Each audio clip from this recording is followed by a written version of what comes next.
Racikan Berita 1. Assalamualaikum warahmatullahi wabarakatuh. Waalaikumsalam. Alhamdulillahirrahmanirrahim. Allahumma salli ala Sayyidina Muhammad. Baik, terkait dengan acara tanggal 8 Januari, dapat kami sampaikan bahwa acara tersebut intinya adalah untuk membuat pernyataan tentang perlawanan rakyat yang melihat terjadinya state corporate crime oleh pemerintahan Jokowi yang didukung oleh konglomerat hitam. Dan salah satu yang kita persoalkan adalah kebijakan dan program-program oligarki untuk menguasai tanah-tanah negara, tanah-tanah rakyat secara zolim, melanggar konstitusi, Pancasila, dan undang-undang yang berlaku. Karena itulah acara tanggal 8 itu antara lain menyatakan akan terus berlangsungnya perlawanan rakyat di seluruh Indonesia terhadap kejahatan ini. Lalu di samping deklarasi itu, pernyataan itu ada 8 tuntutan yang kita sampaikan. Antara lain itu adalah untuk pemerintah segera membatalkan PSN, termasuk juga membatalkan proyek PIK 2. Menuntut DPR itu untuk segera membentuk pansus PSN dan pansus PIK 2. Kemudian menuntut BPK misalnya untuk melakukan audit menyeluruh terhadap kejahatan yang sudah disebutkan tadi, yaitu state corporate crime. Kemudian kita juga menuntut supaya ada sanksi hukum terhadap pelaku kejahatan ini.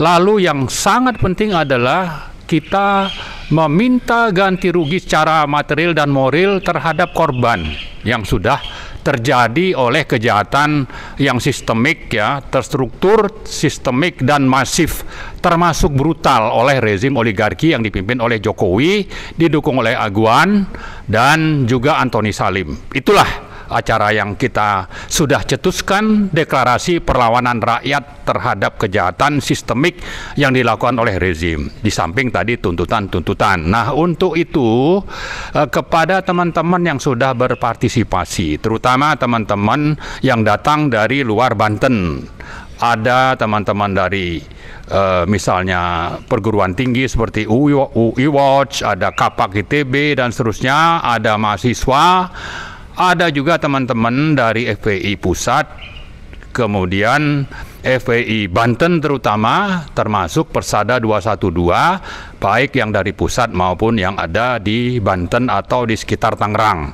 Itu semua adalah teman-teman kita, di samping yang lain-lain, aktivis yang selama ini aktif untuk mengadvokasi perlawanan terhadap kejahatan sistemik ini. Itu saya kira. Jadi pada kesempatan ini kami ingin mengucapkan terima kasih, tapi sekaligus untuk menyatakan bahwa ini baru awal, kita baru deklarasi dan ini akan terus berlanjut.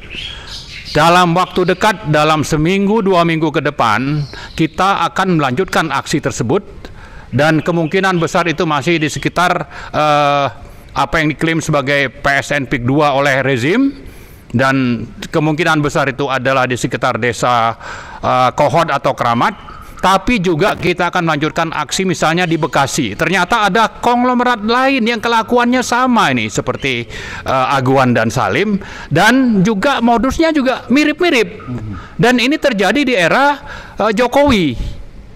Dan saya kira ini ada deal-deal politik dan kekuasaan dan uang dan rente yang memang bermain di sini. Ada kepentingan rente besar bagi oligarki, bagi pengusaha, tapi ada kepentingan melanggengkan kekuasaan bagi para penguasa. Ini sudah saling dukung dan akan berlanjut. Nah, karena itu saya kira kejahatannya terhadap negara dan rakyat itu sudah sangat nyata, dan bukti-bukti untuk menunjukkan bahwa ini kejahatan sistemik, brutal, terstruktur, itu sudah lebih dari cukup bukti-buktinya. Maka karena memang penyelenggara negara seperti DPR atau penegak hukum itu sudah tidak berfungsi, saya kira sudah sepantasnya untuk melanjutkan perlawanan. Kalau belakangan muncul masalah pagar laut 30,16 km ya panjangnya, dan ini kan tidak ada yang mengakui bahwa ini adalah proyeknya. Yang muncul adalah bahwa itu misalnya untuk mencegah abrasi, untuk memecah ombak, untuk mitigasi perubahan iklim atau ekosistem, atau hal-hal lain yang absurd yang saya kira ini adalah bagian dari kerja-kerja oligarki yang sistemik tadi untuk berlindung atau mengorbankan orang lain atau supaya dia terlindungi dari kejahatan ini. Padahal ini kejahatan sangat nyata. Kalau di darat itu kejahatannya itu merampok tanah negara, merampok sungai, merampok irigasi, tanah timbul dan sebagainya, jalan-jalan, dan juga merampok tanah rakyat. Kalau yang di pantai ini saya kira dari pantai sampai ke tengah laut itu sekitar 700 sampai 800 meter ya ke tengah laut.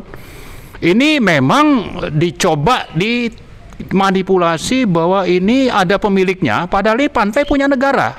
Jadi ada upaya sistemik untuk merampok tanah negara. Nah, untuk itu saya kira kita perlu mengingat ya, ada kejahatan di darat, ada kejahatan di laut, bahwa kejahatan di darat itu kalau diukur dengan kejahatan di laut, yang di darat ini ada korban manusianya yang lebih tinggi jumlahnya. Kalau nanti di laut itu mungkin nelayan ya yang tidak bisa melaut, mungkin jumlahnya itu lebih kecil dibanding misalnya yang di darat itu. Di samping ada nelayan sebagai korban, ada petani, ada petambak, ada pekerja lepas dan sebagainya, dan juga ada korban mereka itu harga tanah dan bangunan yang dimiliki itu dihargai dengan sangat-sangat murah.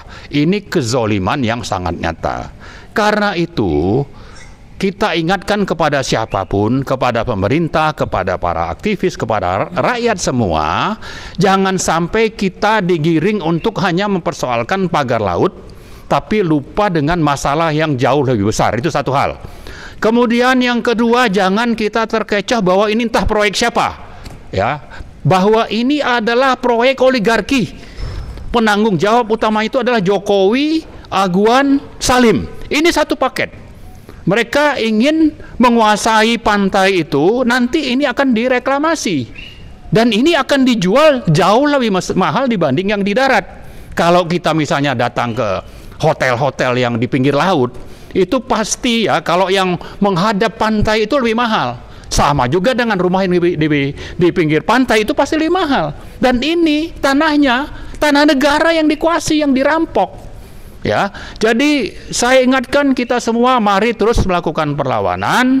Kejahatan ini harus dihentikan. Kalau memang penyelenggara negara tidak mampu, mari kita rakyat itu bangkit.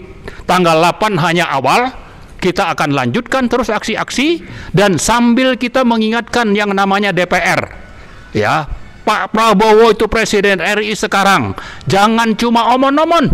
Ya, ini fakta di lapangan, korban itu yang mati sudah banyak, yang kehilangan pekerjaan itu sudah puluhan ribu. Anda cuma omon-omon itu ya mending saya bilang mundur aja lah. Ya, mundur, nanti rakyat akan datang melakukan revolusi untuk mengganti pemimpin yang layak untuk memimpin Indonesia ini, dibanding Anda sampai saat ini tidak jelas sikapnya gitu. Ya, itu mungkin ekstrimnya saya bicara seperti itu, tapi bisa saja ada cara yang Anda sedang lakukan. Yang penting jangan sampai Anda takluk kepada Jokowi, Aguan, Salim dan konglomerat lain yang akan terus mencaplok tanah-tanah negara dan rakyat dengan cara zolim yang sudah berlangsung bertahun-tahun selama pemerintahan Jokowi, dan ini harus segera diakhiri.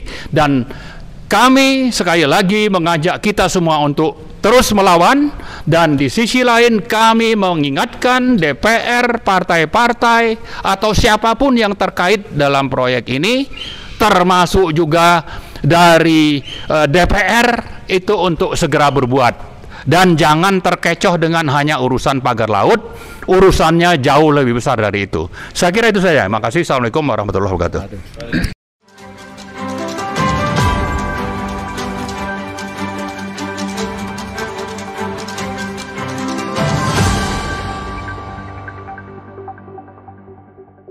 Racikan Berita 1.